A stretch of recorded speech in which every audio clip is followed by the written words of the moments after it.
হাজার হাজার মানুষ রাজপথে নেমে তারা আত্মদান করে আজকে বাংলাদেশের নবযাত্রা শুরু করেছে।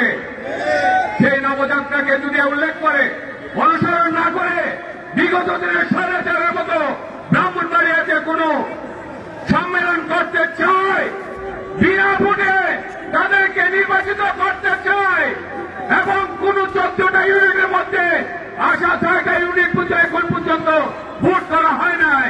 আমরা দাবি রাখছি যতক্ষণ পর্যন্ত 14টা ইউনিটের ভোট পরিষ্কার পরিচ্ছন্নভাবে আমাদের সামনে তুলে ধরানো হবে, ততক্ষণ পর্যন্ত এখানে কোন সম্মেলন করতে দেওয়া হবে না। এবং ব্রাহ্মণবাড়িয়া সম্পর্কে জেনে রাখবেন, অত্যন্ত ভালো মানুষ ব্রাহ্মণবাড়িয়ার। যদি খেপে যায় তাহলে রক্ষা নেই ব্রাহ্মণবাড়িয়া থেকে।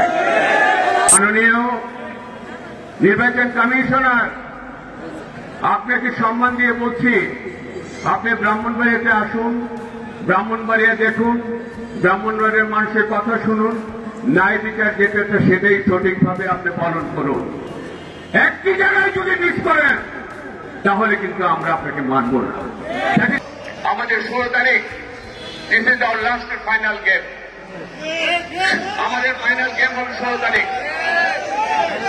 আগামী 16 তারিখ এই মঞ্চে আমার বিশাল জনসভার মধ্যে আমরা প্রমাণ করে দেব আমরা এই আসল করা নকল করে যা আমরা আমাদের দেশে থাকবো।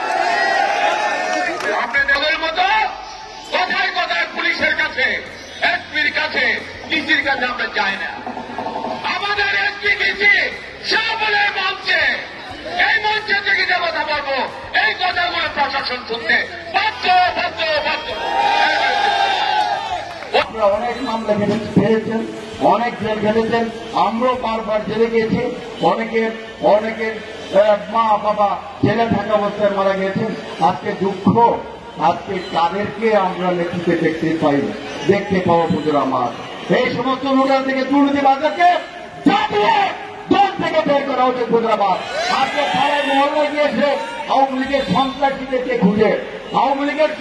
খুঁজে দল ভারী করার জন্য। আজকে নেবাদ পলকে বিএনপি সেজে আজকে যারা নির্যাতন করছে, আমাদের দলের নেতাগুলিকে হুমকি নিয়ে বেড়াচ্ছে, তারা আজকে বিএনপির নেতা, তারা নাকি বিএনপি নেতা। আমাদের ত্যাগী নেতা কর্মীরা আজকে তাদের সামনে তারাকে ভয় পায়। গুজরাবাদ আমি বলতে চাই, সাবধান হয়ে যান। এই অবস্থা কোন অবস্থাতে এই প্রহসনের নির্বাচন মেনে নেওয়া যায় না, সম্মেলন মেনে নেওয়া যায় না। আমরা তার সমাজ সাহেবের কাছে বিনীত অনুরোধ করব, আপনি একটা যাচাই বাছাই করে আমাদের কর্তৃপক্ষ নিয়ে একটা পরিচ্ছন্ন ভোটার তালিকা প্রকাশ করব এবং আমরা আগামী 2 দিনের মধ্যে 18, 12, 13, 14, 15 এই 15 তারিখের মধ্যে যদি একটা সমাধান না হয়, আমরা কিন্তু 16 তারিখ আবার আমরা মনে করি যে একটা সমাবেশ ডাকবো। পুরা জেলাকে 14টা ইউনিট নিয়ে আমরা আবার সমাবেশ ডাকবো এবং 16 তারিখ আমরা এখানে আমরণ অনুসরণ করবো। এখানে আমরা আমরণ অনুসরণ করবো এবং প্রয়োজন আরো কঠোর আন্দোলন আমরা করবো।